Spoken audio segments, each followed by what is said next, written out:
Hey everybody, today we are debating whether or not Jesus rose from the dead, and we're starting right now.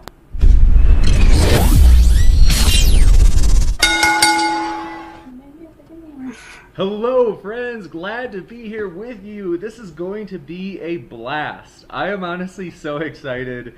Oh my goodness, lots of energy over here. It's going to be a great stream. So, we are thrilled to have our guest here today. It's going to be epic. You guys have seen TJump. He is a fierce debater, as I have mentioned before. I've got to cross swords with Tom myself. I can tell you, very well read, very quick on his feet. And we also have Gregory, also known in the title of the video as Prodigy Gregory, because it's true, Gregory is 12 years old. However, don't consider his age. Instead, judge him based on his arguments, how much he's read, the level of what he's read, and how quick he is on his feet. And I think you will see that this is going to be a fierce debate. So, with that, just want to mention, if this is your first time here, we're excited to have you here. We try to be a neutral channel. So, whether you are a Christian, atheist, Jedi, or even Sith, we're glad that you're here. We want you to feel welcome. And so, if you enjoy debates like this, consider hitting that subscribe button, as we've got a lot more coming up. Also, want to mention, we are pumped to you could say that in a way we sponsor them. They don't pay us, we don't pay them, but we just want to give them shout outs because we are all for Be The Match, which is a non-partisan organization, so they're not Christian or atheist. They basically are just focused on getting people's bone marrow, of which they cover the medical costs.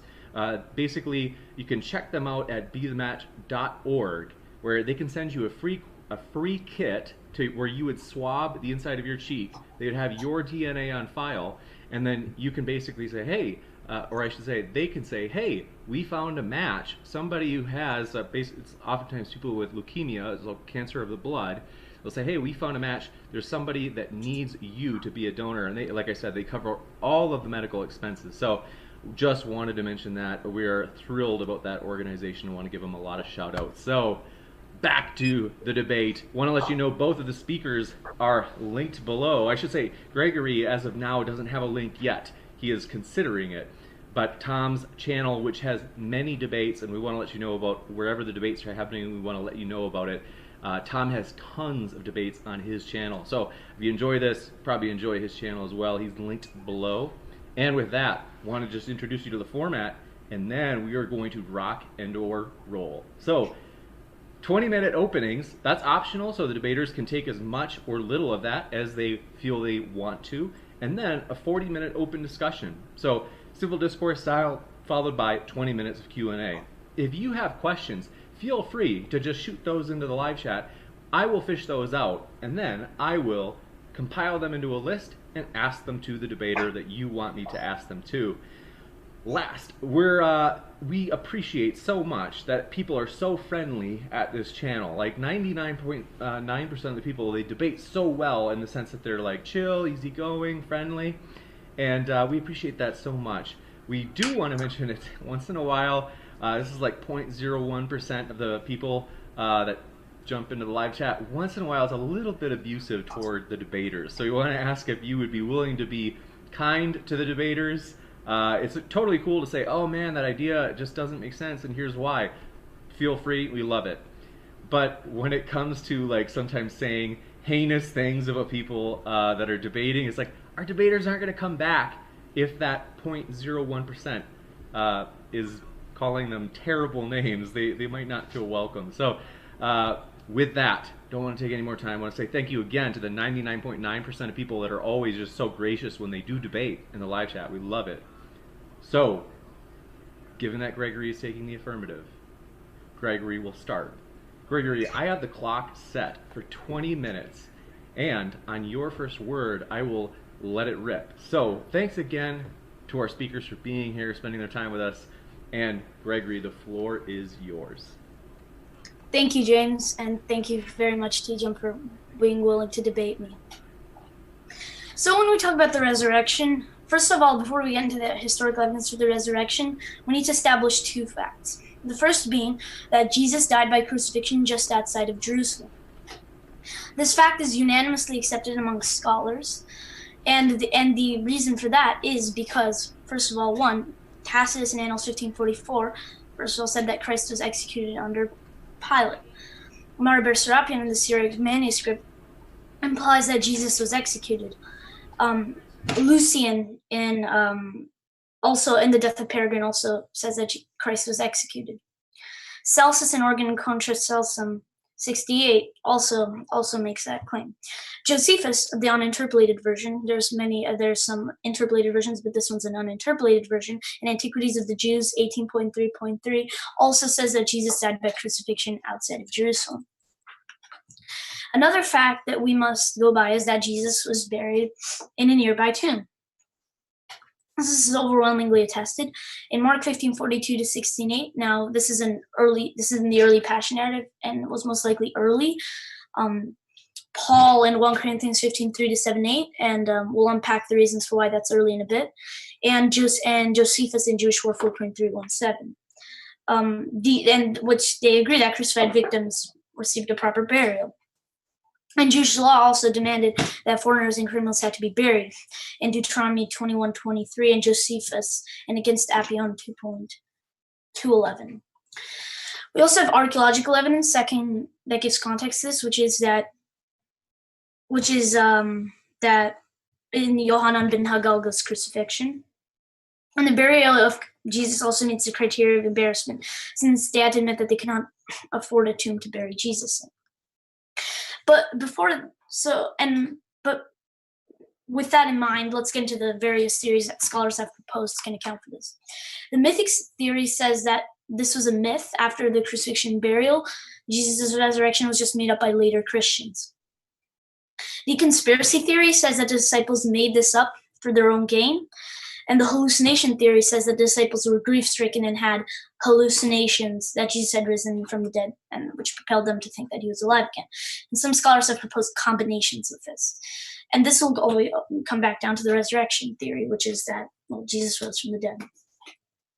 So let's start off with the first fact, which is that the disciples said that Jesus appeared to them alive. This fact is unanimously accepted among scholars. Bart Ehrman says, I don't doubt at all that the disciples claimed this. Paul, writing about 25 years later, indicates that this is what they claimed, and I don't think he's making it up. And the reason and evidence for this is, one, has multiple attestations in Paul's epistles, Mark, John, Matthew, Luke, and Acts, and Josephus. And there's no way to explain the rise of Christianity if this didn't happen. So now, why is this the case? So to delve deeper into why this is the case is, for instance, Paul preserved an early creed in 1 Corinthians 15:3-8, which is a list that Jesus was said to have appeared to. He includes Peter, the rest of the disciples, James, the 500 people at once, and other apostles. So most scholars would say this goes back to within 3 years of Pentecost, and the reasons for this are overwhelming. First of all, it's formed in a mnemonic structure with parallelism. It's less than 100 words, and this seems to be an early creed that was catechizing Christians, because it says, "For I delivered unto you as of first importance what I also received." So this is basically a rabbinic statement of a teacher passing on something down to his students, of which he was taught. So it really did have to come from the disciples very early on before they could basically teach it to Paul. And the creed also calls Peter Cephas, and not by his original name Peter, which was a later nickname taken from Matthew 16:18. It has an independent tradition that's not basically contingent on the Gospels. So the strong majority of gospel atheists and scholars, atheists and Christian alike, agree that this creed dates back to about 80-30 to 35. So this rules out the myth theory as exceptionally improbable. The hallucination theory says that this is a hallucination experienced by the disciples. And the problem with this is that it says that hallucinations happen in group settings, 1 Corinthians 15:3-7-8, and group hallucinations are exceptionally rare. For instance, peer-reviewed works on hallucinations have shown that hallucinations often manifest in one sensory mode, such as auditory and visual, and multimode hallucinations are usually exceptionally rare. So for a hallucination to explain these appearances, you would have to agree that the disciples are all each having a rare multimode hallucination, and they are all agreeing that Jesus is doing certain things, like eating and drinking and giving them the same exact instructions. So even if you could write the Gospels and Acts off as later myths, we still have the early creed in 1 Corinthians 15, which reports group settings and some specifically early sermons and Acts, which are preserved, and which reports that Jesus ate and drank with the disciples. That's Acts 10:34-43. And C.H. Dodd notes that the speeches and Acts seem exceptionally early, and this was in Apostolic Preaching and its Developments, page 19-27, because they lack influence from traditional Pauline theology or vocabulary. They contain a high degree of Semitism, meaning they were most likely originally Aramaic, and they lack resemblance to the originally written elements of Acts, meaning they likely predate traditional Acts and are early Aramaic speeches of oral tradition. So with this, the hallucination theory seems exceptionally improbable. But there is one other thing. It's called the power of suggestion. In animalistic psychology, a study of extraordinary phenomena, behavior, and experience, Warren H. Jones and Leonard Zusna read the literature on the groups of hallucinations, which happens to be very little. And they talked about a place where 70,000 people said that they witnessed a public miracle. However, the reports varied. Like, although the children reportedly saw the Virgin, the crowd, at least many of them, like, they had seen a color phenomenon. And expectation and excitement were definitely not present, as the narratives embarrassingly portray the disciples as basically running for their lives after Jesus was crucified, and they doubted the report of women. And women had a very low status in the ancient world. And they also were frightened when they saw Jesus. This is in Luke 24:37-38. And secondly, it's interesting that if the appearances were hallucinations, they basically do not fit the criteria that's traditionally associated with it. The conspiracy theory, however, I think can account for this fact, because even though it's hard to posit such a mass hallucination, it is possible, not a mass hallucination, sorry, a conspiracy like this where they may have lied about it, I would say it's still possible, and I'll grant the conspiracy theory to this fact. The second fact is appearances to skeptics. And this is also unanimous. It's almost unanimously accepted that the James and his brothers were not his followers before his crucifixion. It's also unanimously accepted that Paul was an enemy of the church and originally a later convert, which he quotes in Galatians 1:20-23. And Paul, so right, Galatians 1:22-23 was very early, and mentioning that James was an early skeptic would not have been made up, as no Christian would dare to dishonor, shame, or lie about one of their leaders in such a way, and the fact would not have been later made up. Yet it's clear through early creeds, Galatians 1:19-9-12, 1 Corinthians 15:7, which we've already established as true, and Josephus' Jewish Antiquities 20.9.1. The conspiracy also has an extremely hard time accounting for this, as why on earth would they have lied? Because they were a small, persecuted, and hated minority with the Messiah, who was literally just shamefully crucified, and they couldn't even afford their own tomb, as we said earlier. And Jesus dishonored the family, and James had already opposed him, and suddenly James makes up something like this. And Paul also had no reason to do this. He persecuted the church, as he admits in Philippians 3:4-6, and he also partook in the stoning of the apostles in Acts 6:8-8:1, and we've established that there were early sermons that reported this, and suddenly everything was going from him. Suddenly has an urge to leave is, I would say, a lie, and to be a miracle in and of itself. Well, what if they were both hallucinating? Well, this starts to create a theory to be less parsimonious once you add more hallucinations to it. And the plausibility of Paul having a hallucination is extremely low, as he had no background, as he was against the church, and usually hallucinations have some kind of expectation to them.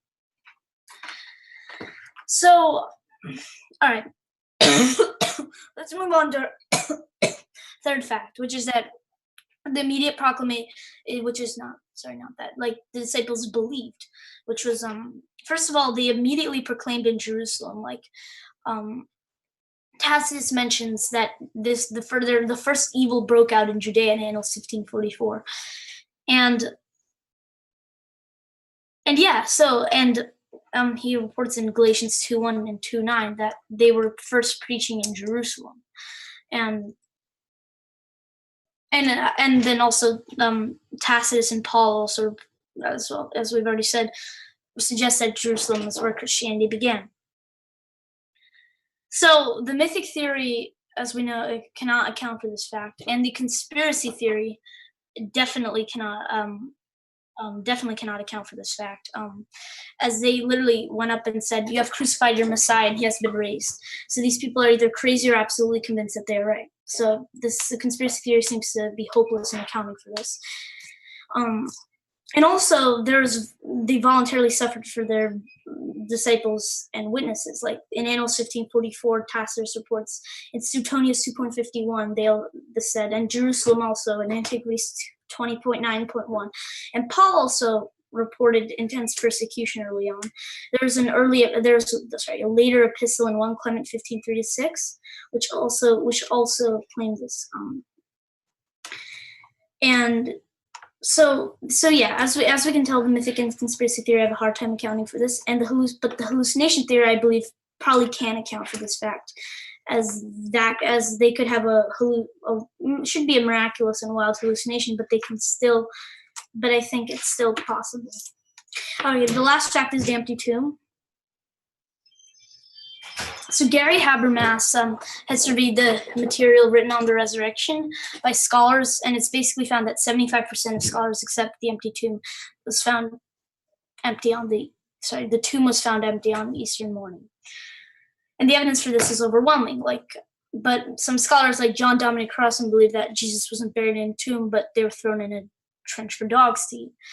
But this theory flies in a large pillar of evidence. For instance, Dale C. Allison, who is skeptical of a resurrection, says a toff would rarely be used for the dumping of criminals in a trench for dogs to eat. Also, the account of early accounts for the burial would also be incompatible with John Dominic Crossan's argument. As we said, Mark, 1 Corinthians, and Jewish war. And the archaeological evidence. Also, the Romans were okay with other Jewish practices going on in Jerusalem that they detested, such as temple worship, keeping the Sabbath, having their own temple guards. So I don't understand why they wouldn't keep this practice as well. So also, all right. So such a group had so this would have been pretty humiliating, and the fact that they mentioned that he was basically in the tomb of Joseph of Arimathea also means that the tomb is public knowledge and its whereabouts known. But as we've already stated, this is also embarrassing because women had discovered the empty tomb, and they were thought of as they had a very low status in ancient culture. And the reason why this tomb would be empty is because, first of all, and said by Trypho the Jew, chapter 108, he says that the disciples stolen by night from the tomb because they had to come up with an explanation to this empty tomb. So they come up with what we call the conspiracy theory at this point. And the conspiracy theory, that's why the conspiracy was the earliest theory, because they had to account for the empty tomb. So why is there an empty tomb? Well, if the Sanhedrin had the body, then they could just have the Gentiles bring it out and basically show the tomb was never empty. And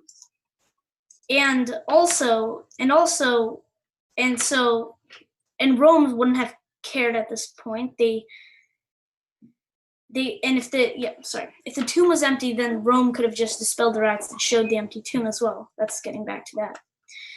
So how do we account for the empty tomb? Well, could we say that Jerusalem, the Jewish people the Jewish leaders had taken the body? Well, they wanted Jesus crucified, shamed, buried, and forgotten. And the Rome would not have cared at this point, so we would have to say that Christians had stolen the body. But this doesn't seem to work either, because like, for instance, if they'd stolen the body, then why would they have reported the theory that Jewish leaders were spreading?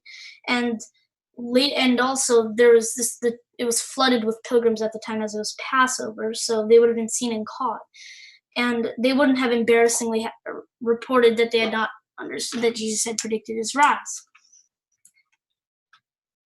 There's no, and yeah, and the Jewish authorities would come after them, so there's no reason why they'd do such a risky thing. So for the conspiracy theory to work, we need to posit the disciples, who were in fear for their lives, somehow decided to steal a body, fake the resurrection, managed to get the body out of the Sanhedrin section of town, and hide the body in an overcrowded city with pilgrims. So the entire theory just basically reduces down to overwhelming unlikelihood.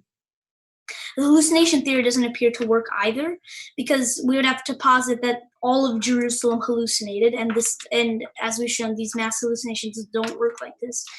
And the mythic theory doesn't work, as we've already shown the evidence for the empty tomb. So, with the rise of these facts, what we have to do is, since we've shown that the resurrection theory can account for these facts well, we need to come up with another theory that can better account for this fact than the resurrection, because the resurrection can easily account for this fact. And in order to show that the Jesus most likely did not rise, we have to come up with a better explanation than the resurrection and find alternate evidence against the resurrection that would work. So in conclusion, until we can find a better historical explanation than the resurrection, which was shown to account for these facts, we cannot claim, we can say that the resurrection is most likely, as it can better account for the facts. Sorry if I've been a little bit stuttering, and sorry about that. So yeah. Thank you very much, Gregory. So there's 3 minutes left, so just in time. And Tom, I will load up the timer, and thank you as well for being here. The floor is yours. All right, so if I told you I saw a real living, breathing dog, you should believe me. However, if I told you I saw a real living, breathing unicorn, you should not believe me. The difference between these two statements is that dogs have an implicit empirical basis, meaning there are many things about dogs that we can have and used in the past to make testable predictions, such as their bones, DNA, chemical composition, taxonomy, phylogeny, embryology, training, allergies, etc. Therefore, dogs already have an empirical basis that makes it reasonable to believe that they physically exist.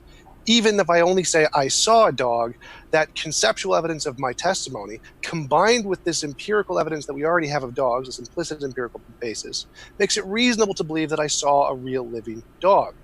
However, unicorns do not have an implicit empirical basis. Therefore, they would require an explicit empirical basis before any amount of testimony claiming to have seen one was reasonable to believe. By explicit empirical basis, I mean providing examples of things that can be used to make testable predictions. In the case of unicorns, that would be like a DNA sample, a location where to find one, pet one, fossils, any of those kinds of things. So without any kind of an empirical basis, the testimony of saying I saw a unicorn is not sufficient to believe unicorns actually exist or that I actually saw a real living, breathing unicorn. But it is for the claim I saw a dog, because dogs have an implicit empirical basis. Historical claims are a form of testimony, so they work the exact same way. If the claims already have an implicit empirical basis, they are prima facie reasonable to accept. If they don't have an implicit empirical basis, then an explicit empirical basis must be provided before they are reasonable to accept. Therefore, anything that lacks an empirical basis, such as miracles, magic, mythical creatures, the paranormal, supernatural, or UFOs, would all need an explicit empirical basis before they are reasonable to accept based on any amount of testimony. However, it is reasonable to believe such claims to be combinations of any mental construction or embellishment due to fallacies, biases, illusions, delusions, hallucinations, confabulations, misattributions, misunderstandings, misconceptions, inventions, or imagination, as all of those are conceptual conclusions. Therefore, they only require the conceptual evidence of testimony. Therefore, any eyewitness testimony of I saw does not have an empirical basis. If it does not have an empirical basis, then it is functionally equivalent to saying I imagined I saw. Similar arguments presented by Hume and Hitchens and many historians. As Hume said, there is not to be found in all history any miracle attested by a sufficient number of men of such unquestioned good sense, education, and learning as to secure us all delusion in themselves. And as Hitchens said, what is more likely, that the laws of nature have been suspended in your favor and that in a way that you approve, or that you have made a mistake? Now, neither Hume or Hitchens nor historians, so what do historians say on the matter? As to quote Michael Licona, a Christian historian, most biblical scholars and historians hold to the investigation of miracle reports lies outside of the rights of a historian acting within their professional capacity. And to go in further by a secular historian, Robert Webb, definitional limitation. What is usually understood to constitute history is not making an ontological statement about the totality of reality. Those whose worldview includes a supernatural realm and the possibility of theistic causation may respond in two ways. They may define the breadth of history to include the possibility of divine causation, or they may view this understanding to be definitional limitation of the modern discipline of history and how it functions without it being an ontological statement about the nature of reality. This latter view I could call methodological naturalistic history. In other words, for the purpose of doing historical work, the historian is methodologically limited to causation within the physical space-time universe. But this does not limit the historian's personal ontological worldview, just his historical method as a historian.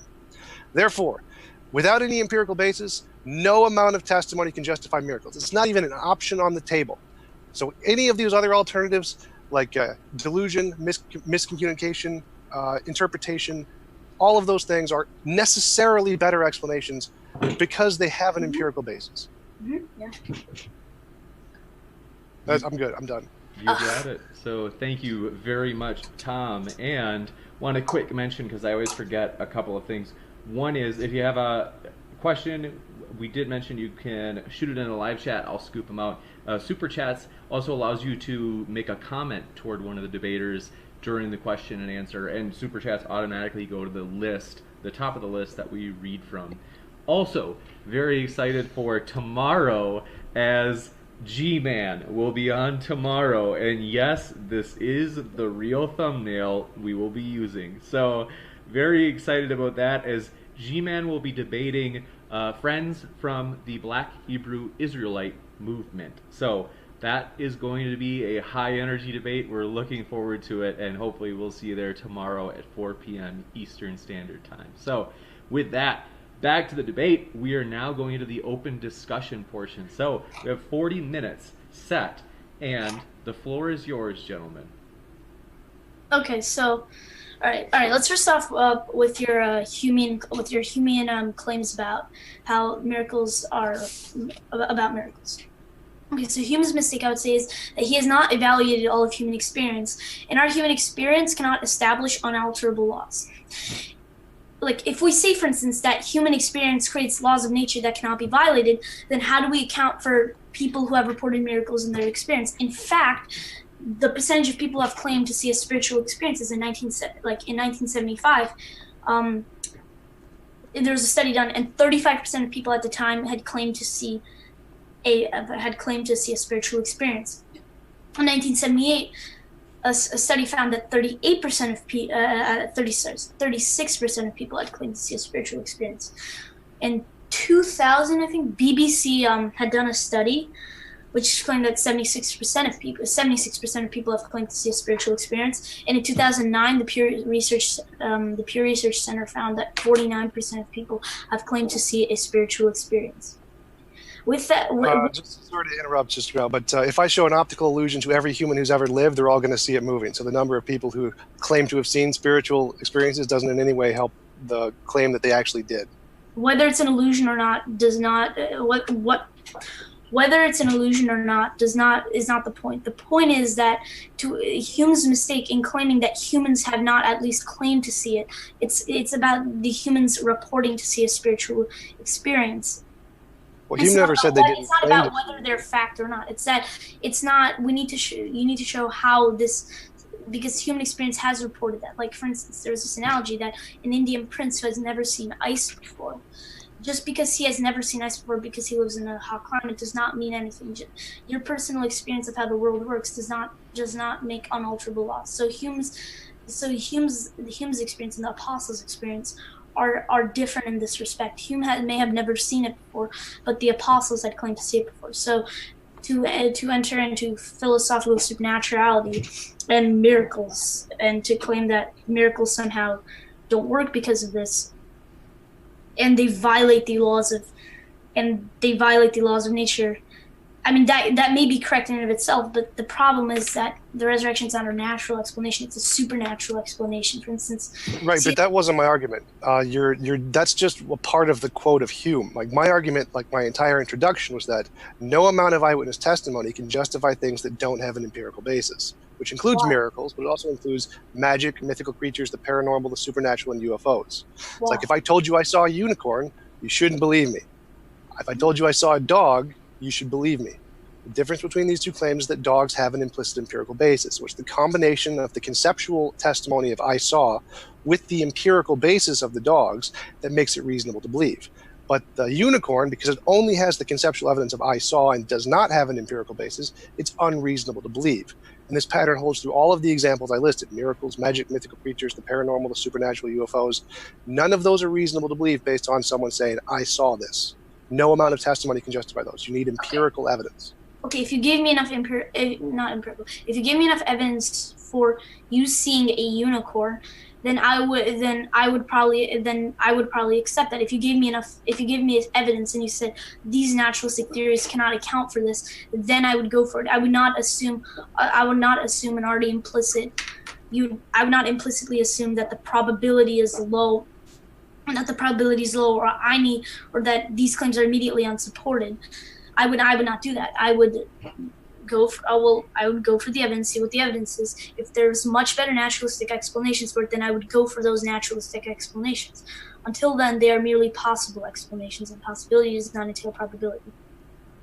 Right. Well, natural explanations are necessarily better than supernatural explanations because we have no evidence of the supernatural. Like if you actually presented evidence of the supernatural, like empirical, testable, futurable predictions, that would be good evidence. I'd be happy to accept that. But if all you have is testimony, which is all that you've presented so far, no amount of testimony qualifies as evidence of the supernatural. It's not even a possibility. It doesn't add up to a single point at all in the direction of the supernatural. You have to present empirical evidence. No amount of testimony justifies this. No. Okay, I don't need to. No, first of all, I don't need to show possibility. For instance, that's a fallacy. That's shifting the burden of proof. If there's possible, if X is possible, there's enough evidence for it. I would still go for that thing. Right, but I didn't say that.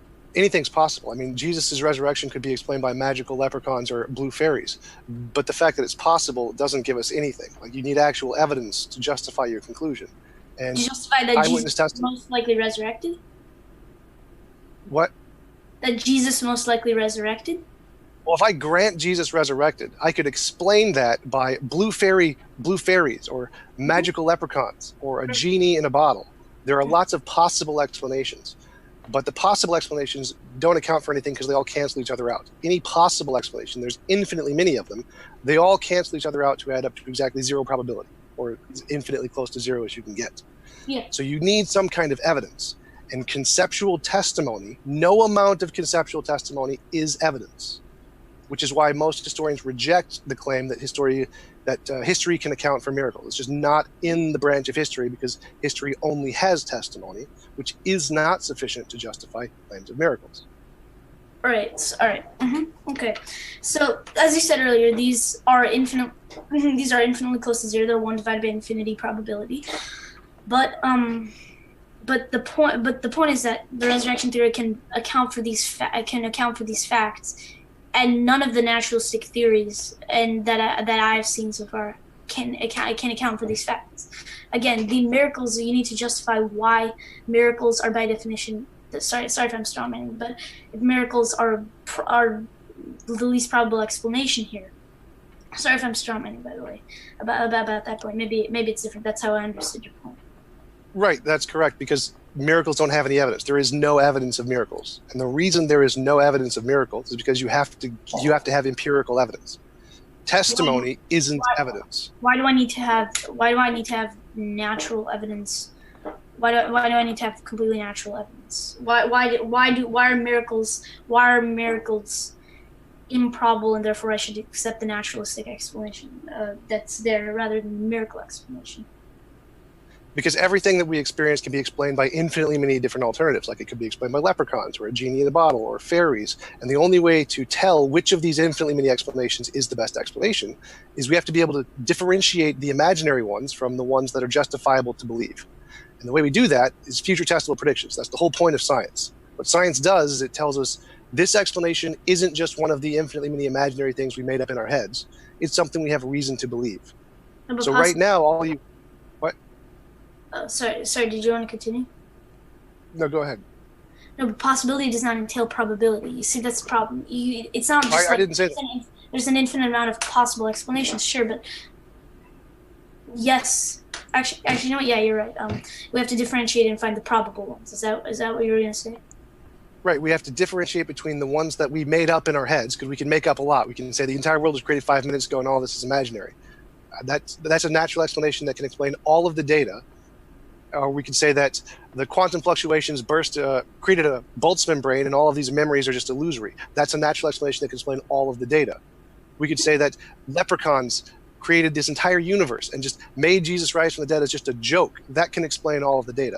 There are infinitely many ways that we can use to explain all of the data, both natural and supernatural and ubernatural and super duper natural in every possible way. So you need to filter out the imaginary ones that we made up in our imagination and show which of these is actually justified, the most probable, as you put it, that actually caused the event. Right, now, but to do that, yeah, sorry. To do that, we need empirical evidence. Empirical evidence is what does that. It filters out the imaginary ones. That's the whole point of empirical evidence. That's what science does. So if you can't meet that, you would need some other kind of criteria to filter out the imaginary explanations. I don't know of any such criteria. I use the empirical method because it works. And by the empirical method, that rules out miracles because there isn't any empirical evidence of miracles, just like there isn't any empirical evidence of magical leprechauns or a Boltzmann brain or the fact that we're in the Matrix. Two things. First of all, explaining the data is different from best explaining the data. Something could have complete explanatory scope, but it's only a possible explanation. So the explanation, for instance, you gave we cannot assign any probability to it. The only probability to it is because it's merely a possibilistic explanation. Possible explanation. 1 divided by infinity. What I'm saying is that the resurrection theory best explains the data than these other theories. So unless you can provide a better explanation for this, then we can go by those standards. Right. I'm arguing that your explanation of a magical resurrection is exactly the same probabilistically as magical leprechauns or blue juju fairies. All right, why because is that? there is no evidence of the resurrection, just like there is no evidence of fairies. There is exactly the same amount of evidence for the resurrection as there is for fairies. Yes, there is. There's historical evidence. Empirical evidence is historical evidence is testimony. Testimony isn't empirical, so testimony isn't evidence. So there's exactly the same evidence for the resurrection as for the fairies.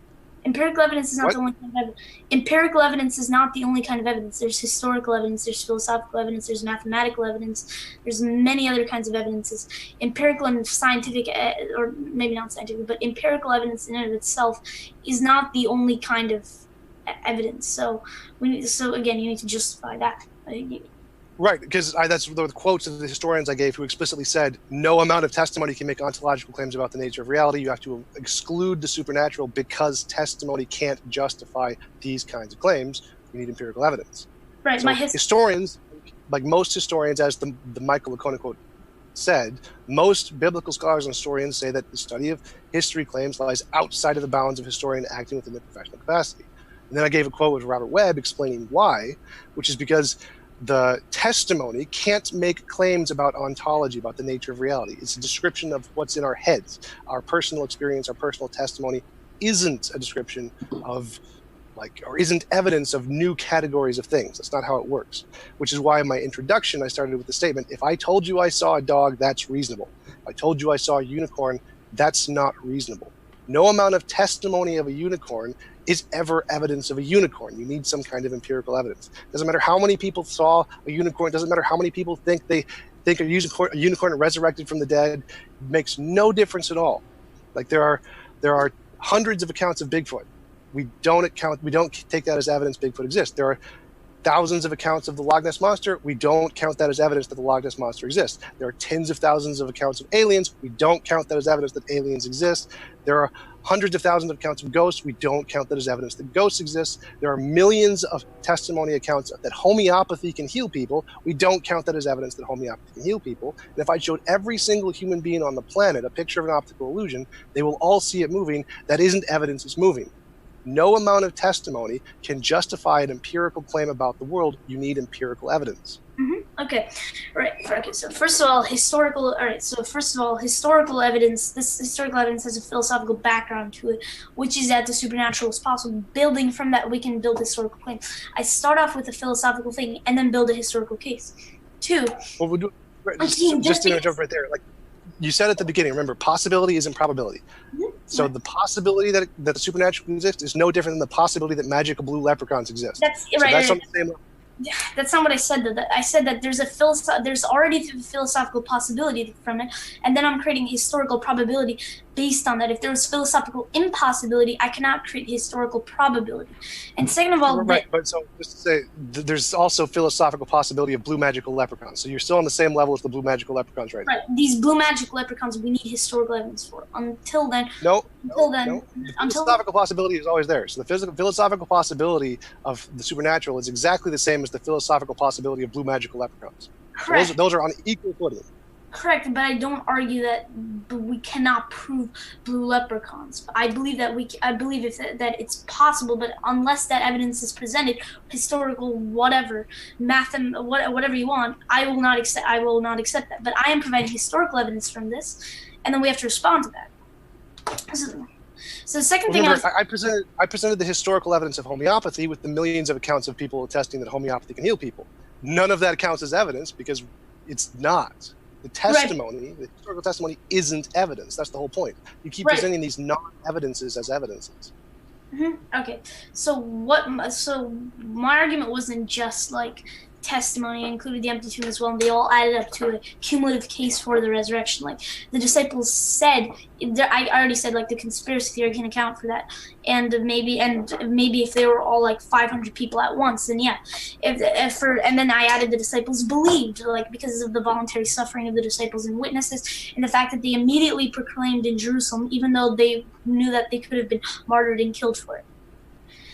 And I also gave a case with the empty tomb, which is not personal testimony either. Wait, no. That's all personal testimony. Like I could say the same thing about homeopathy. I could say we have an empty morgue bed where there was a guy who was dead and he took some homeopathy medicine and now he's raised from the dead, and there are 500 eyewitnesses of this homeopathic curing, and there are 10,000 people who are willing to die for this belief because of their conviction in homeopathy.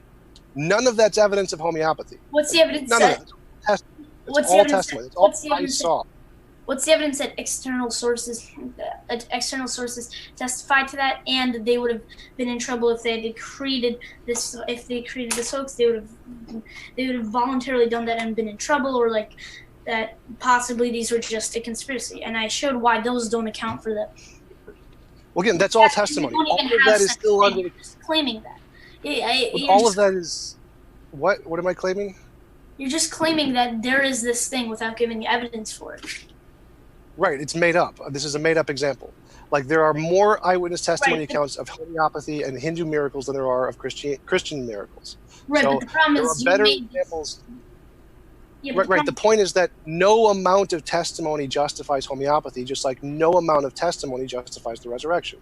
I can add 10 times. We can reject a lot of historical claims if we go merely by that. Then, like, there's a lot of historical that we can reject. Only the miracle on testimony. Right, but remember, in my opening, I explicitly said if it has an implicit empirical basis, it's reasonable.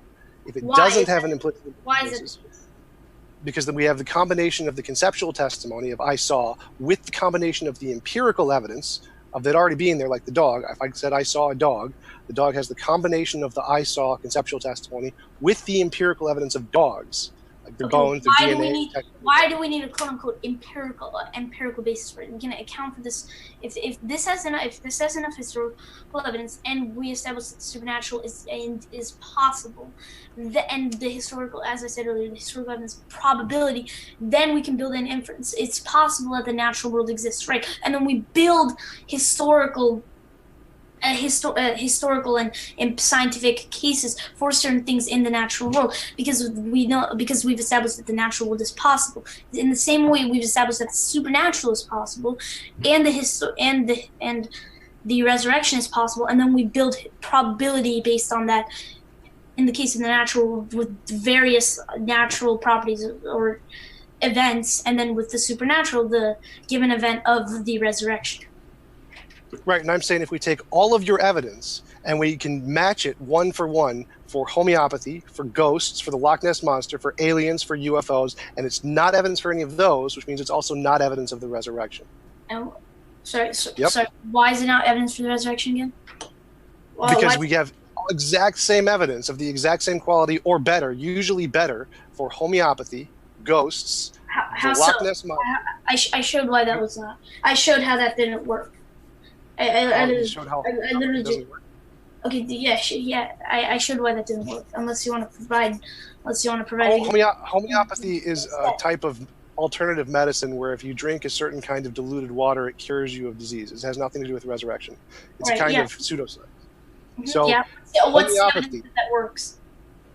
there are more eyewitness testimonies. There is better historical references. It has more historical basis. It has more eyewitness testimonies, as I said already. There is better evidence of homeopathy historically than there is for the resurrection. So I didn't just say eyewitnesses in that state. I gave various. Everything you said was eyewitnesses. Everything you said was testimony.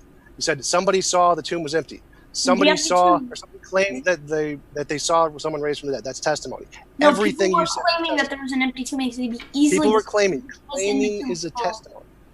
Yes, but everything. But then we have to reject many historical things if we don't at least use testimony. If we don't at least use testimony for it, then we can reject many historical.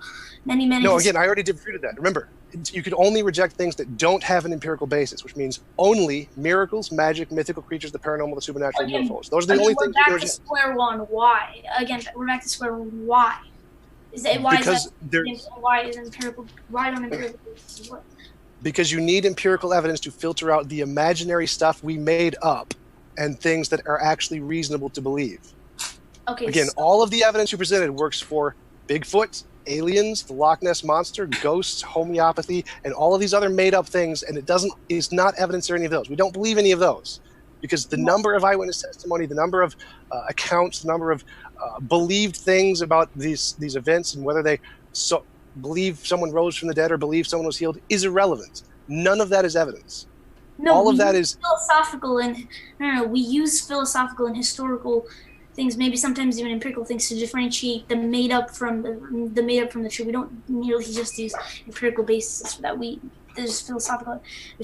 Right. There's lots of stuff we use. It's not the only criteria. Depending on the kind of thing. This is a historical and philosophical thing. This has to do with philosophical possibility and historical probability. Two parts to this, and there says, and the empirical part, it falls under the philosophical part. So this says, so this is not, again, we don't merely just use empirical basis to differentiate between the false and the true. We use philosophical and historical basis for this.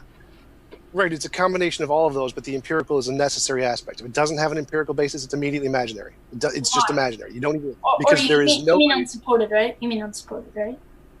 Unsupported is something that exists in the world. It's only supported as an imaginary thing in our heads if it doesn't have an empirical basis. Okay, so again, why is this the case? Because we're going to go in a circle again with this empirical basis. I've already covered this many times. It's like because we need a way to differentiate between the imaginary stuff and the real stuff. The philosophical basis doesn't work. We can prove it doesn't work because it also works for Bigfoot, aliens, the Loch Ness Monster, ghosts, homeopathy. So that's out. That method does not work. Philosophy merely establishes whether it gives a background for whether something's possible or probable. We're historically differentiating the merely possible to the possible and the probable. We're using history, and we're using a philosophical. Right. So just starting with the philosophical background, the philosophical background of possibility works for Bigfoot, aliens, Loch Ness Monster, ghosts, and homeopathy. So the philosophical background does not differentiate between the imaginary stuff we made up and what's reasonable to believe. Correct. I'm saying the historical part differentiates. Right. I'm going by these one at a time. I'm going through these one at a time. So all of your accounts, 500 people saw this happen. That doesn't work either because that also accounts for Bigfoot. That also works for aliens. That also works for Loch Ness Monster. That also works for ghosts. That also works for homeopathy. So that also doesn't give us a way to differentiate between our imagination and what's reasonable to believe. People accounting this because it works for the imagination. So again, we need some way to differentiate between the imagination, our imagination, and what exists. Yeah. If some criteria can't do that, then it doesn't work, right? So, Right. like if I said, I need a way to tell if this ball is red or green, and I use green glasses and I can't tell which one is red or green, then the green glasses do not work to tell the difference between the balls. Correct, but you need So to if show I can why show- this is a so-called green glass in this context, right? This is again. No, it's completely irrelevant to that question. So right now, all I'm showing is that your criteria can't tell the difference between an imaginary thing and a real thing. Now, it doesn't actually matter whether the thing itself is imaginary or real. All I'm trying to show is that your criteria can't tell the difference. So, like if I said testimony, can testimony, eyewitness testimony of a certain number of people, tell the difference between an imaginary thing and a real thing? Well, there are millions of eyewitness testimonies of homeopathy. We know empirically homeopathy does not work. It's imaginary. Therefore, no, testimony cannot tell the difference between imaginary and real things. Do you follow my logic? All right, so empirical. So if I can, right. So empirical basis cannot have any say on a supernatural events. This example. So I don't get your example. No, you can absolutely have empirical examples of the supernatural. Like if I predicted there's a supernatural being who will give you a gold brick if you pray to it, and a gold brick materializes in front of you every time you pray to it, that's good evidence of the supernatural. So you can definitely have empirical evidence of the supernatural. Same thing with the historical evidence, but except you're rejecting it based on philosophical empirical basis, and I'm showing why, and I'm showing why that does not work. I have no idea what you just said. So my example is that you need a way to tell the difference between your imagination and the justifiable things to believe. If whatever criteria you're using can't do that, then that criteria is garbage and we throw it away. It doesn't work. It's not evidence. So testimony of a bunch of people, does that work to tell the difference between imaginary and real? No, because there's lots of testimony of homeopathy and ghosts and the Loch Ness Monster, which we know are not real. So testimony can't tell the difference. Yeah, so but that criteria is trash. We throw that away. It's not evidence. Yeah, I'm showing why the historical criteria. I showed you why the historical criteria does not work for homeopathy. If you were to provide an actually good historical case for homeopathy, then and scientific case, of course, then I would accept it, because homeopathy is mainly an empirical phenomenon. But even if it was historical, provide historical and empirical understanding of what that is, and I showed you what your historical case. There's better historical evidence for homeopathy by many magnitudes of order than there is for Christianity. Like we have modern, contemporary historical accounts of millions of people, eyewitnesses who've seen homeopathy work and have attested to it and have put their life on the line for it. There is better historical evidence for homeopathy by a significant margin than there is anything in the Bible. So how exactly did you show the historical account does not work for homeopathy? Because the historical claims of homeopathy are separate, because I think they may be explained by scientific delusion of it, by scientific delusion that it scientifically works, homeopathy. Anything can be explained by naturalistic explanations. There's a law of science called the problem of underdetermination. There are always infinitely many ways to explain anything that are empirically equivalent. So yes, the naturalistic explanations can explain everything about the resurrection, no problem. In fact, there's certain examples like mass hysteria, folia do, and communal reinforcement that do explain everything in the Bible, no problem. Which is why it is the consensus in history at the current time. Wait a minute. So sorry if I'm strawmanning you, but are you saying that the problem of undetermination shows that metaphysical, like historical metaphysical and numerical claims are unsupported or fantasy? No. I'm saying that because of the problem of underdetermination, the naturalistic explanations can be made to explain everything about Jesus' resurrection. All of the evidence can be accounted for. Yeah, but they don't explain through probability. They merely explain through possibility. No. The problem of underdetermination means that any given set of empirical data or any given set of evidence can necessarily be explained by infinitely many alternatives equally. They're all good. They can all explain all of it equally with the same probability. Mm-hmm. So, for example, like what knocked over that. Right. So you can't. So when you said that the naturalistic explanations can't explain these parts about the resurrection, that's wrong. That is incorrect. Yes, they can. They can't necessarily, because of the problems we know about the philosophy of science. You can always explain it. It's called ad hoc reasoning. You can always explain anything if you take enough time and effort to do it.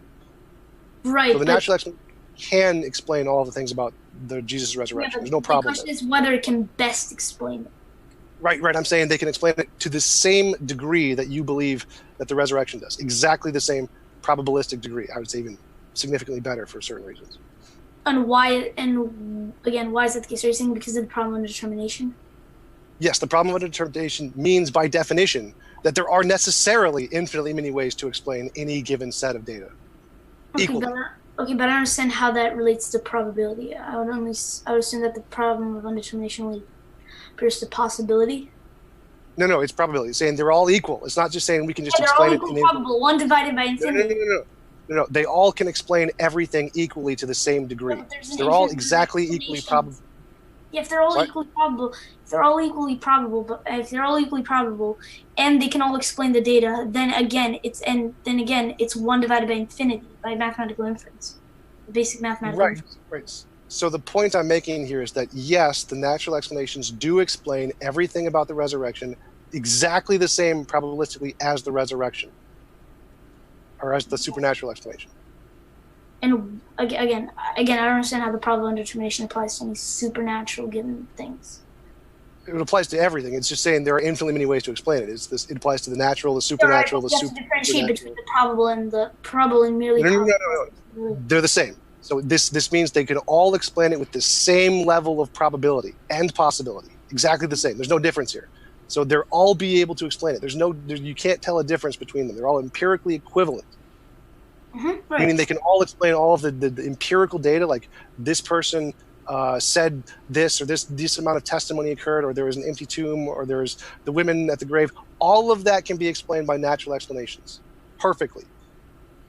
Right. So exactly the same probability. Right. So there's no problem. So what I get from this, I'm sorry if I'm strawmanning the problem of determination or you, but according to the problem of determination, then then what would follow is that we cannot differentiate between any claims that we know to be fact, right? Like for instance, if I say that equals MC squared. Sorry if that's a bad example. We cannot differentiate because they're all equally probable. Right. If we're only looking at past and present data, we can't tell the difference of which one is right, which is why we use future testable predictions, which is the empirical evidence stuff, to tell which one is the better explanation. That's why we use the future predictions, the empirical scientific evidence, to say this is a reason to believe this explanation isn't imaginary, because we can use it to project into the future about something we don't know yet. And if it gets it right before any of the other ones do, that's a good reason to say, yeah, this is probably correct. Right. I disagree. I disagree. Well, I disagree with that. If it's merely establishing an empirical, if it says that we have to do it by merely future testable predictions, which is a scientific method according to you, we still during scientific principles sorry. The scientific method isn't, again, not the only way to do this, which is why I think the problem of determination is limited in its scope, in saying that merely future testable predictions are what work. Otherwise, we would not be able to make a lot of historical claims. But what you would say to that is, well, they have an empirical basis. To what degree? They're still not the scientific method.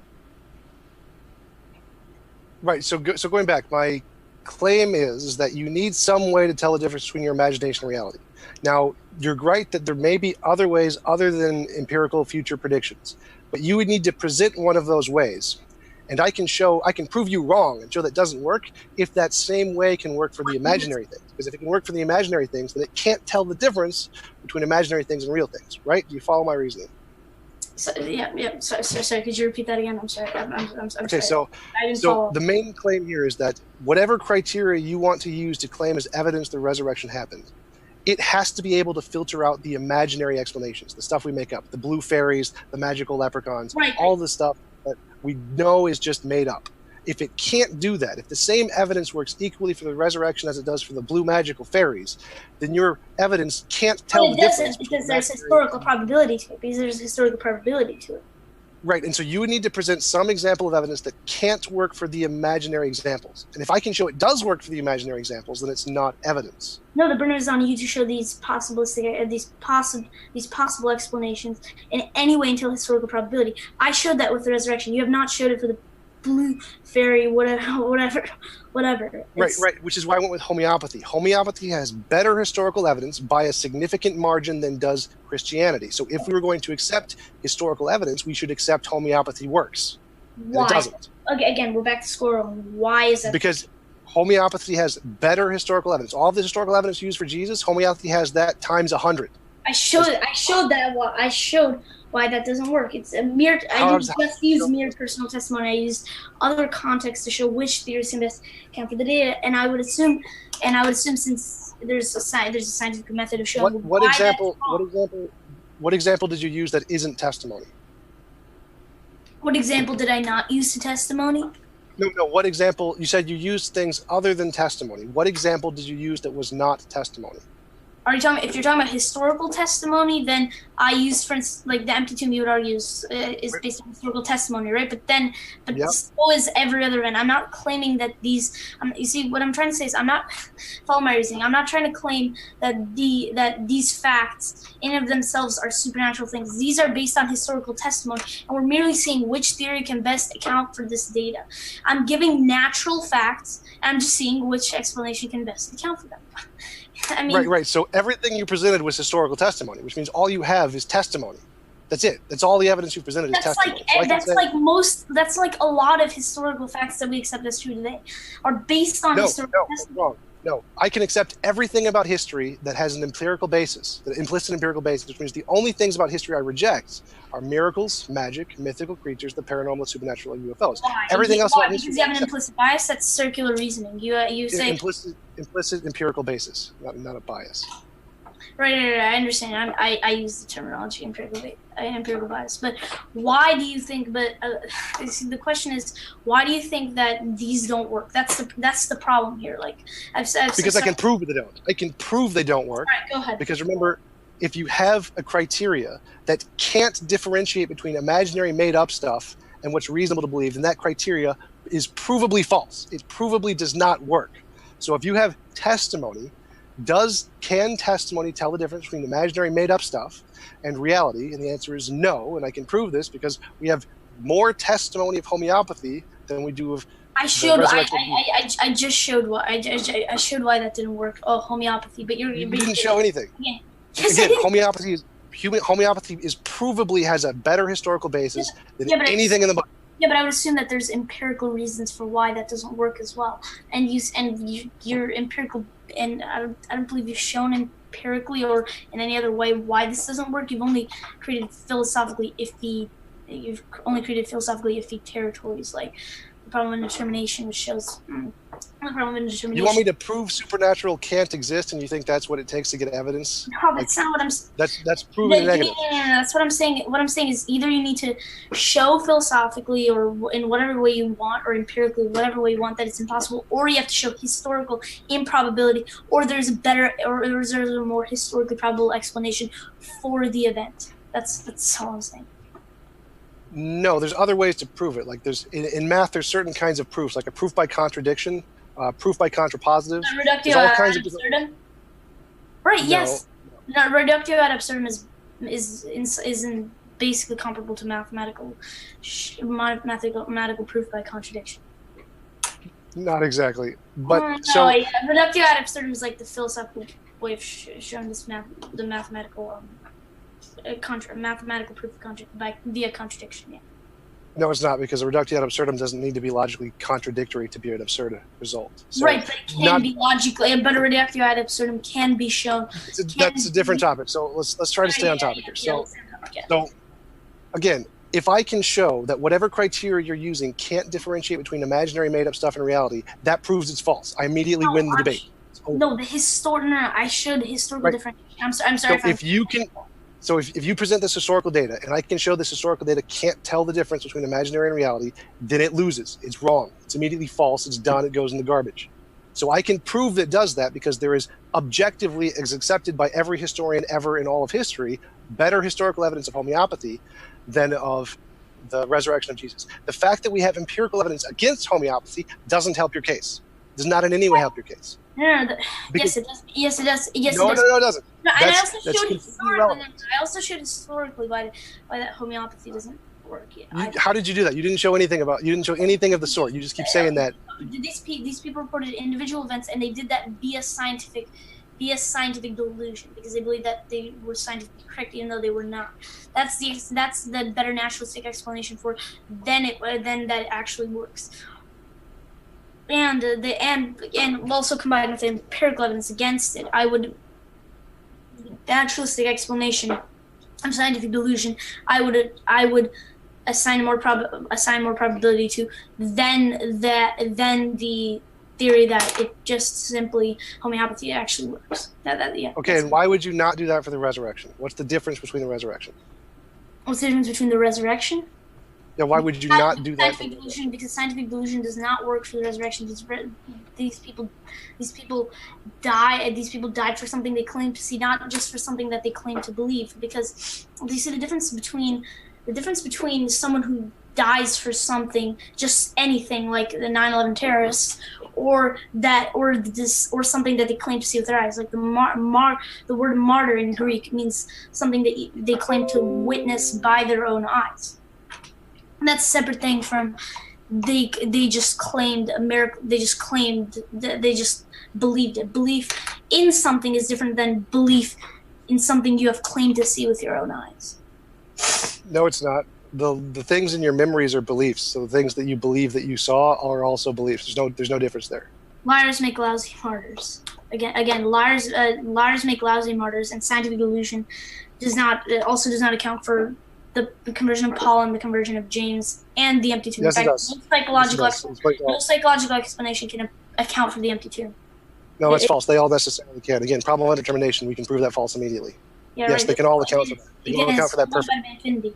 Well, the problem of indetermination, again, it's still 1 divided by infinity, and we still have to differentiate. No. The point is that any natural explanation can explain all of those things perfectly well, exactly better than your explanation can. Why? They can always explain. The problem of indetermination does not show how these naturalistic explanations can. It shows that they can't necessarily. It's literally what the problem means is that they can necessarily do this. It's one of the biggest problems. Are better than scientific explanations? Got a 1 minute. Yes, that literally any explanation can do that. That's the point. There's infinitely many that can all do that necessarily. That's what the problem is. Does that apply to the natural supernatural dichotomy? Yes. No, it applies to everything. Applies to everything. The natural, the supernatural, the ubernatural, the super duper natural applies to literally everything. All right, so then we can say the same. Okay, so then we can say the same thing for any natural explanation as well, because if the problem of indetermination also worked, then we would also have to reject the scientific method as it also applies to science. I believe. Because again, it only applies to past and present data, or past and present data, which is when we go to the future testable predictions, because the future testable prediction gives us a way to tell the difference. That's the point. Right. I disagree. I disagree then with the problem of indetermination scope. I would. So I would disagree then with the problem. 15 seconds left. So yeah, the problem of indetermination scope, because then it does not apply, because that's only applying to natural explanations. That does not apply to supernatural. No, it doesn't. It does apply to supernatural. It does. It literally is about science. It literally is about science. Yeah. I hate to cut you guys off. I totally appreciate you both. We have run out of time for the open discussion, but we are restarting the clock for 20 minutes for the Q&A. And we appreciate your questions, everybody. Thanks so much. Let's see. Trying to think of anything. That was excellent. That was very enjoyable, stimulating. So, Steven Steen, Gregory, he says, thanks for your super chat, Steven Steen. He says, Gregory for the win, amazing kid. So, got a fan out there. And then, I would actually say it's not necessarily about winning. Maybe it's more of an open discussion between me and TJump, who share different views, and in the end, I agree that we all have a human bias, which is reason is a slave of the passions. In the end of the day, yeah. Thank you very much, Brian Stevens, and thank you as well. Oh yeah, Brian Stevens. I like Brian Stevens. He's always very respectful. He always nice to anyone who disagrees with. I like Brian Stevens. Yeah. Yeah. Thanks for your super chat, Brian. He says Gregory only has evidence people believe to claim. So that's if you want to respond, you can. That's not the only evidence I gave. I gave for the empty tomb and various other facts, and I gave natural facts. And I'm just saying which can best account for the data: the the resurrection or any other theories. Gotcha. Next up, thanks for your super generous super chat, Ronald Mendonca. We really appreciate that. He says, for Gregory, the Jesus story is a religious story from one religious book of many religious books from that place and era. Please read all the other religious books before drawing any conclusion. They can't all be right, but they can all be wrong. Right, so, okay, so that's separate. Just because there's many other religions does not necessarily entail that one religion may not be correct. In just one book, I didn't use that. I used various facts that can be attested from secular sources. I could have used a lot of Gospels and other that, but I used a lot of secular sources, and I used early creeds. I didn't just use one book. And these natural facts, when they add up, we have to find a theory that can better account for the data. That's the thing. You got it. Mara, thanks for your super chat. She said, Greg, what power has Christianity given to mankind? What power has Christianity given to mankind? That's right. I would say that it shaped a lot of our the way we think about modern day morality. In some ways, this may be controversial, but I think it liberated many people, because Jesus said, and Paul said in Romans, and that not in Romans, that all men are free, that all men are equal. Maybe it was in Galatians 1:23. I don't remember. Yeah, and again, I think it influenced a lot of the way our principles worked. And originally there was discrimination going on that came from Christians and elaborated into the law. But I believe that after we evolved to understand the principles of Christianity, we evolved towards it better, and now we have a much better system. In the West, I believe, was how do I frame this? The West was one of the first cultures to establish a system where equality was one of its top priorities. So yeah, that's my view. Gotcha. Thank you very much. The big gulp. I like it. All right, Brian Stevens has another super chat for Gregory. Thanks for your super chat, Brian. He says, to Gregory, you say history can give a probability for the resurrection. If this is true, give the mathematical probability and how you found it. Sorry, could you repeat that question again? I didn't catch that again. No problem. He said, you say history can give a probability for the resurrection. If this is true, give the mathematical probability and how you found it. The mathematical probability of the resurrection? That's right. I don't believe that there's a mathematical probability for the resurrection. I believe that there's a historical probability. I wouldn't say the resurrection relies on mathematical probability. It strictly relies on historical probability and a philosophical background of possibility. Gotcha. And also, Brian Stevens, he said, there are many. I'm going to jump ahead. One of them, he said, Gregory is really smart and will do great things. So that was thank you very much. I hope to, at least. And then he had also said, I've got a lot of respect for you and appreciate your thoughts and debates. So you got a fan out there, Gregory. Yep, thank you as well. Then yeah, thank you as well very much, Brian Stevens. I really like him. Yeah, he's a good guy. He is. He's been a huge supporter. I've seen. Steven Steen, thanks for your super chat. He said, TJump, the default is not imaginary. Do better. ... How do you think all knowledge comes to us? It comes to us through our imagination, through our qualia sense experience. So yes, everything does start off as imaginary. It's kind of the point of Descartes' I think, therefore I am, necessarily starts off as imaginary. Gotcha. Next up, Mara, thanks for your super chat. Mara said, TJump, what empirical evidence do you have for freedom of will or for the existence of yourself? All empirical evidence is based ultimately on testimonial of the scientist observer. Well, there is no free will. Free will is logically incoherent, so there isn't any empirical evidence of that. There is empirical evidence that I exist because we can empirically test the weight and the mass and the speed and the energy of all the particles that make me up. So we can definitely have empirical evidence of me. It's not absolutely certain, but yes, we do have empirical evidence of that. You bet.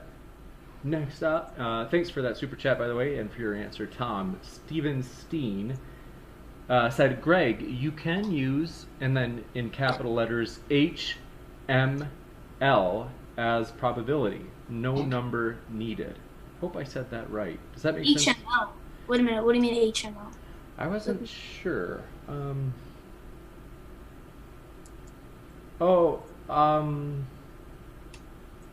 Yeah, I have to ask. I'll keep an eye out if Steven has an answer for that. But next up, Themcar, thanks for your super chat. He said, if homeopathy is reported by millions to have alleviated suffering, it would in fact constitute evidence that homeopathy works. Again, it's Well, only this for is for Tom, I think. sorry. I may be wrong. Tom, I think. Maybe we could do. Maybe I'm pretty sure. We can both respond to it. It's totally fine. Okay. Yeah, you can just Google homeopathy in the UK. Just the UK alone has millions of testimony of it working. It's a pretty big market in the UK and the US. Homeopathy is a really well-funded pseudoscience that does nothing and has lots of testimony of it working. It's pretty hilarious. But no, that's not evidence it actually works. The testimony isn't at all evidence. You got it. Thanks so much. And then if you want to respond to Gregory, I didn't mean to shut you down. Sorry about that. If you want to give a response. The homeopathy? Yeah. Again, so I would say the best explanation for homeopathy would be scientific delusion, and it does, in my opinion, it does better account for the fact than that claim, because first of all, that gives them no background knowledge and reduces down to mere possibility with slight probability at best, and there's empirical evidence against homeopathy. Sorry if I mispronounced that. Yeah. You got it. Next up, the Sigifredos Rabia. Thanks for your super chat. They said, TJ, if supernaturalism doesn't exist, what criteria would be needed to show God that's not limited to quote-unquote stars spelling out God, etc., that be supernatural itself? So I would accept any kind of testable predictions. I apply this not only to science and empiricism, but also to the supernatural, the ubernatural, the super-duper natural, just anything at all. The way to tell the difference between something that's imaginary and something that exists is future testable predictions. It doesn't matter what it is, if it's natural or supernatural. So the way to tell that a God would exist would be like if you could make future testable predictions. If I could say Yahweh exists and every time I pray to Yahweh, a gold brick is going to materialize in front of me, and that happens, that's good evidence of Yahweh. Or at least there's good evidence that there's some being up there who's listening to your prayers and responding to them. There's other properties of God, like all-powerful and all-knowing. I wouldn't believe those based on that kind of evidence. You need a new kind of evidence for that kind of stuff. But if you could make future testable predictions, that would be good evidence of some kind of being up there who's listening to you. You got it. Thanks so much. Brian Stevens, thanks for your super chat. He said, people have died for homeopathy claims. Yes, they have. Just like the testimony of the apostles who are willing to die because they believed in Jesus, there are people who have died because they believed in homeopathy, and they believed that just by drinking water or just by taking an energy of the universe and karma and stuff, it'll purely like reinvigorate their bodies, but they just die because they're wrong. They just have a false belief, just like the apostles would have about Jesus' resurrection. We'll give Gregory, I think it was for you, so if you want to give a response to that, and Thomas, you are welcome to. Yes, so I would say the scientific delusion, or any kind of delusion, whether it be of any kind, can propel someone. It can propel someone to die. I would argue, however, that the resurrection theory that does not work with the resurrection. But as far as I know, I would say that scientific delusion, yes, it's possible that homeopathy is true, but I would say that scientific delusion, a lot of people can die for such things based on their belief that it's. Based on their belief that it's scientifically correct, even though it is a scientific delusion. Yeah, that's how I would respond. Yeah. You got it. Thanks so much. Next up. Sigifredo Sarabia, thanks for your super chat. They said, Greg, if Job built a ladder for angels, what's the scientific and historical evidence or explanation why they just didn't fly up? Sorry, I don't get that one. Sorry, I don't get that one. I think that based on the rest of it, they also said, what about the talking donkey? I think they're maybe asking what... They're asking him to try and explain the silly stories in the Bible and how they can really make sense, essentially. But it's not really... It's a different topic. Thank you, Thomas. So, actually, for the silly part. But yes, as far as the Old Testament what he interprets as silly. Yeah. So as far as the Old Testament goes, I have a view that's actually a lot different from a lot of Christian apologetics, and that's that in some sense, some biblical stories can be taken with a lot of metaphorical and historical grain of salt, and maybe they may represent other truths. And I have to look into that, see if there's any evidence that can kind of show that these biblical stories, whether or not they're true. So yeah, I'd have to look into that. But I would say a metaphorical and historical grain of salt could also work. I think it's called the it's called neo-orthodoxy and systematic theology, systematic and biblical theology. So yeah, otherwise, I'd have to look into that, see if there's any real historical evidence or any kind of evidence for those biblical stories, and then I'd make claims. Yeah. You got it. Next up, thanks for your super chat, Rob Plutonium. He said, do you believe in evolution, Gregory? Yes, I do. Yeah, I actually did a debate recently on it, where I debated Guzman 1611 on the scientific evidence for evolution. It's easily one of the most supported theories on this planet, evolution. You can create a lot of beautiful evolutionary you can create beautiful theories in evolutionary psychology that have emerged and explained a lot of our behavior. And it's I definitely believe in evolution. Yeah. You got it. Thanks so much. And next up, last one for the super chats, Tez Stickel. I hope I pronounced that right. Thanks for your super chat. He said restitution for my infraction. Appreciate that. I appreciate your humble heart there. Being, understanding that we're looking out for the debaters. So, next up, new subscribers, Mrs. Rambo7. Thanks for subscribing. We're glad to have you here. And Nicholas Long, we're thrilled to have you here as well. Thanks for subscribing. If there's anybody I missed, forgive me. We're glad to have you here. It's always, we're really shooting for that diverse, you could say thought diverse community where, no matter where you come from, we're glad you're here. And with that, questions. Elias Fake Name. Question for Gregory. Is it more likely that Joseph of Arimathea was a real person from a place that never existed, or that an author made up a literary character from, quote-unquote, best disciple town? Why? Okay, so I'm nearly confused as to why they would make up the story of Joseph of Arimathea. Is this question that Joseph of Arimathea is most likely not a real person?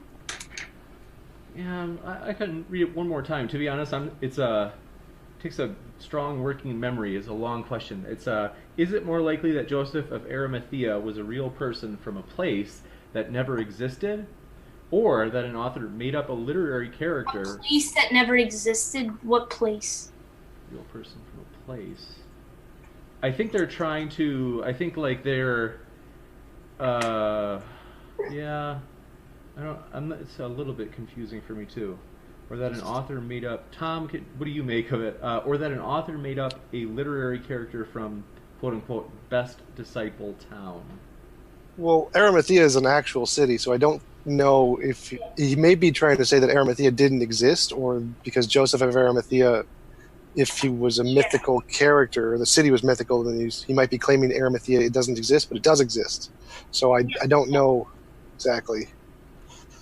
Gotcha. Yes. We can come back to that if they add extra to that. Rich Gilmore, thanks for your question. They said, question for Gregory. assuming the evidence for Jesus' resurrection is sufficient, do you believe the saints were raised as described in Matthew, and what is the evidence for this? Thanks. Saints were raised from the dead. Yes.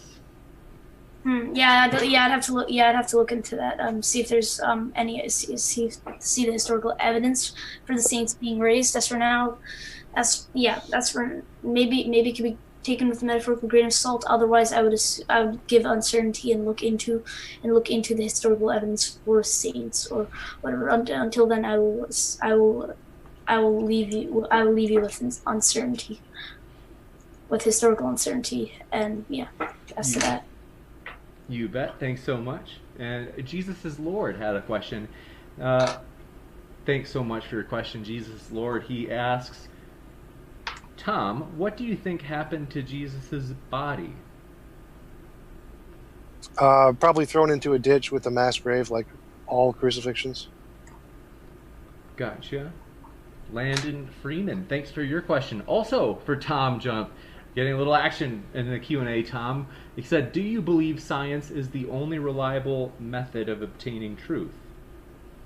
No, I believe it's the only reliable method to differentiate between our imagination and what exists in reality that I know of right now. There could always be more. You got it. Next up, he had a follow-up question, was what are your main criticisms of scientism? Yeah, scientism is the claim that science is the only way to know everything, which is clearly false. I mean, you can know things a priori, things that just by thinking about them, like logic and math and triangles have three sides, all those kinds of things, without any reference to the external world. Yeah. So science's only function is to differentiate between whether or not our imaginary explanations apply to reality or whether or not they're just imaginary. So it only has a specific usage. It can't be used to understand everything or to know everything. Gotcha. And next up, Rich Gilmore, thanks for your question. He said, if the resurrection is proven historically, with causes/reasons defined, does this not disempower the purpose of a miracle, relegating it to just another objective fact like any other? So is this claim something along the lines of this, like that would remove the whole purpose of a miracle, giving evidence for the miracle? I think so. Yeah. Well, yeah, to some existential degree, yes, it may have that kind of significance. But on an evidential and metaphysical level, I still believe that miracles are just miracles. And I guess if you're going down that route, then I guess it would be circular to assume that miracles are by definition the least probable, and therefore removing the purpose of it. So yes, we can create historical reasons for historical facts, and again, yes, see what can best account for the data. Yeah. You got it. Thanks so much. That was a good question, by the way. Yeah. Yeah, I never heard that one. That's an interesting one. Next up, let's see. Randy Rivero Arevalo, thanks for your hello from Cuba. I got a kick out of that. I just like that. I'm thrilled to have you stop by. I've been to Cuba. I loved it. So let's see. Anyway, sorry, I'm just excited. So Brain Gel, thanks for your question. Question for Gregory. He says, aliens are a possibility, and we have lots of testimony of alien abductions. Should we believe in alien abductions? Should we believe in the alien abductions? Right. No, again, so possibility does not entail probability, first of all. Second of all, as far as it appearing to many people, would they die for those beliefs? Actually, yes. Actually, people have died for those beliefs, but did they die for something they claim to see with their own eyes, or something, or just some delusion that they had gotten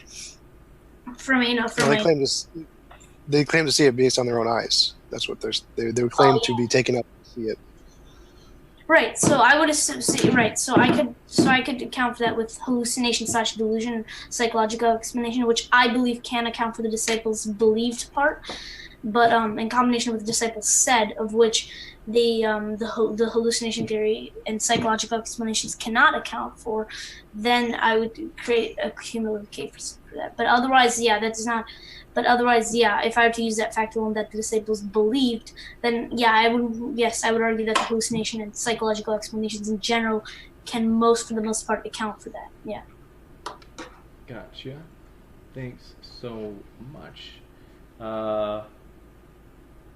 So sorry, I'm like scattered. Okay, Landon Freeman, thanks for your question. He says, for Gregory, what are your main criticisms of scientism defined as an excessive belief in the power of scientific knowledge and techniques? He might have meant exclusive instead of excessive. Yeah, yeah. So, yeah, my main criticisms of scientism would be, first of all, there's many other kinds of evidence, such as historical evidence, philosophical evidence, mathematical evidence. Scientific and empirical evidence is not the only kind of evidence that exists in this that exists. There are, however, so yeah, for that reason, I would say scientism works. Rationalism is another story, which I would say a lot of Christian apologetic evidentialists who are strict evidentialists, rather than getting into the existential field, which I believe have faulty assumptions in and of itself, and the new atheists in general. I would say that that's where they believe in rationalism, which is that rationality just we need evidence for something, and we can support metaphysical conclusions from that. Which, yes, I would agree with. If that's the only reason for belief in something, then I would disagree. Then I would somewhat disagree. But yeah, that's my view. You got it. Thanks so much. Nick J asks, question for Gregory. Herodotus reported that certain wooden watercrafts were able to carry a weight load of up to a ton of material. Should this be accepted, especially since he claimed he witnessed it? Did he die? Did he die for something? Did he claim to see it? Was there like any other kind of alternate historical explanation, like the empty tomb and other stuff like that for it? I think you betcha. Thanks so much. Next up, we appreciate your question as well. And this is from Nick J. Question for Gregory. How did you determine that a tomb that is empty was the same one that Jesus was supposedly in? Because the public knowledge as it was in the tomb of Sanhedrin, remember Joseph of Arimathea. Gotcha. And let's see, Louis R. question. Thanks for your question. Do you realize that you dismissed a historical argument only by philosophical reasons? The historical evidence would still stand. Yeah. By the way, may I go to the bathroom? I really have to go. Yes, you bet. I think this is for Tom. Yeah. I don't know what they're talking about. Like, I discounted historical evidence on a philosophical reason. Historical evidence is testimony, so it's essentially the same as philosophical reasons. So, yes, I mean, yeah, we can reject all testimony if it doesn't have an empirical basis. It's as simple as that. It's like same as homeopathy and UFOs and aliens. It's just if testimony isn't good enough. Gotcha. Themcar, thanks for your super chat. We appreciate it. They ask, TJump, you believe there is no free will. Is that how you live your life? Do you assume that you have no agency? Well, that question is a confusion between like how you live your life and what you believe fundamentally exists. Like, free will is incoherent. Either things are determined by reasons or they are done for no reasons, in which case they're random. Those are the only possibilities. So logically, free will isn't even an option. There's no way to actually articulate what free will could be. Now, I live my life based on my desires and my compatibilist free will, as Dan Dennett phrases it, but the actual objective free will doesn't exist in that sense. But it has no effect on how I live my life. You got it. Thanks so much. Next up, Rob C. asks, what grounds do we have to disbelieve the testimony of UFO abductees? And that's for both debaters. So, sorry, could you repeat the question again? Sorry. No problem. He says, what grounds do we have to disbelieve the testimony of UFO abductees, people who have been abducted, who claim to be abducted? Both debaters he would like to see respond. So, I'd yeah. say that there's no empirical basis for UFOs, just like there's no empirical basis for homeopathy or unicorns or Bigfoot or Loch Ness monsters, and so we can reject all of them because they don't have an empirical basis, and so we can just UFOs, conclude they're imaginary. yeah, but, well, yeah, I don't know. Maybe what if the UFOs and aliens are, let's just say, natural? That's fine. Like my criteria applies to natural and supernatural and anything. So if it doesn't Oh have yeah, an empirical basis, yeah, gotcha. As far as I would say that the conspiracy theory, either like that, maybe they were lying. If there's any other factors for that, then I would induce a psychological explanation, which may work. And and um and I would, since we live in the modern world, it's hard to put a mythic theory into this, as that would usually apply to much more earlier events. So yeah, I would either induce a psychological explanation or that they were lying. Yeah, that's what I would say. Gotcha. Thanks so much. Next up, Liam Ayrton. Thanks for your question. He said, for Gregory, is there a part of the Bible that you find hard to believe is fact? A literal interpretation, of Genesis as a literal 6 days, but I don't think that's what even the Bible says. So that would be kind of hard to. And a lot of things I would say in the Bible are relatively hard to believe. Maybe not including the resurrection if we were looking at it in and of itself without the evidence. But yeah, there are some fantastical phenomena that are going on that I would induce a metaphorical explanation, most likely rather than the explanation which is in of itself that happened, and I would have to look for more historical evidence for that. Otherwise, I would assume the view of neo-orthodoxy in the Bible to account for that. Yeah. You got it. Thomas? what was the question? It was... Oh, it was for Gregory. Sorry about that. I was back. For some reason, my mind jumped to the UFO question. The Christ Teller. To Gregory, do you believe in evolution of mankind? And if you do, how is it compatible with the Bible? Okay, so yes, I do believe in evolution. An earlier question was asked on that, and in case you didn't hear, I had a debate recently with Guzman 1611 on the scientific evidence for evolution, and I would say it does account. It can be compatible with the Bible because I would take a view of the Bible called concordism, which is that day one, maybe there was the earliest Earth forms, and before that, the Big Bang, everything. And then as slowly species emerged, day 7, the species of the mammals, apes, and eventually humans.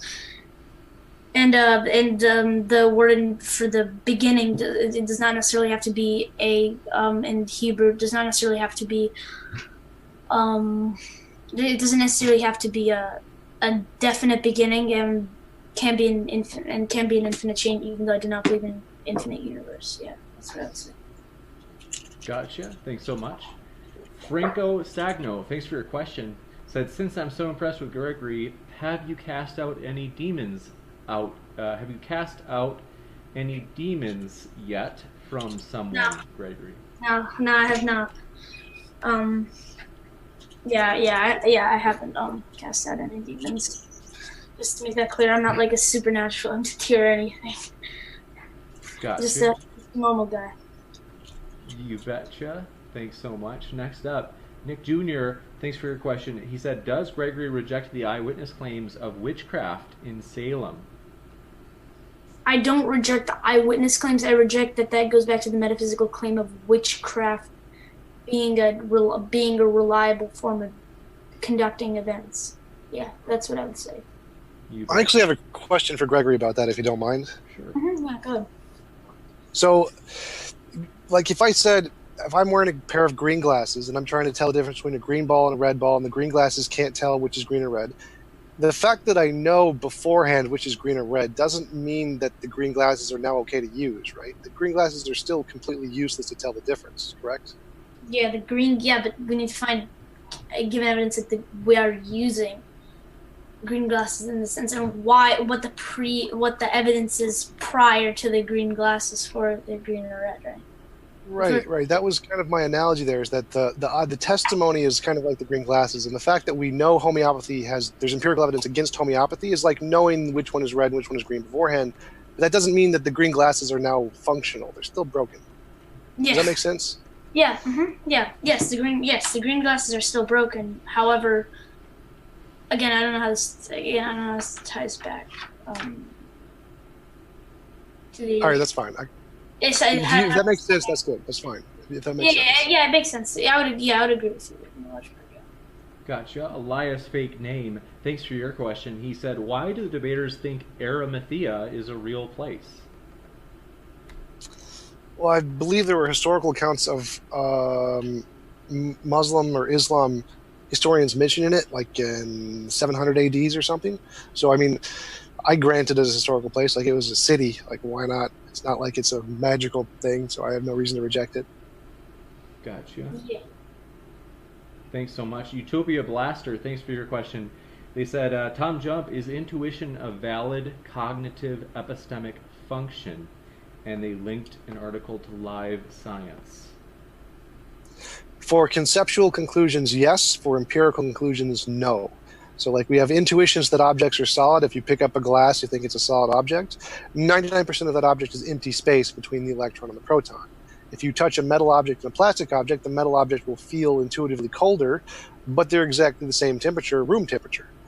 Our intuitions are fundamentally flawed for describing what reality is like, and so we need to use the empirical method to filter out whether or not any particular intuition is describing an imaginary thing produced by our mind, or whether it's describing something that exists in the world. Yeah. Actually, by the way, can we? You want to go back to that green ball, the green glasses point? I actually kind of wanted to address that. Could you repeat the green ball thing? I want to get into that. Repeat it? Yeah, so if we're trying to tell that we have two balls, one's green, one's red, and we're trying to tell which one is the green ball, and we're wearing green glasses, they both look green. So we can't tell which one is green because the green glasses don't give us a way to differentiate. But if we already know which one is green, like we put the green glasses on after holding the balls, that doesn't mean the green glasses work. The green glasses still don't work. We can't use them to tell the difference, even if there's some other reason that we know which one is green. Yeah, so wait a minute. How does this connect to the resurrection, though? Because if we have testimony is the green glasses. Testimony can't tell the difference between imaginary things and reasonable things to believe about the world.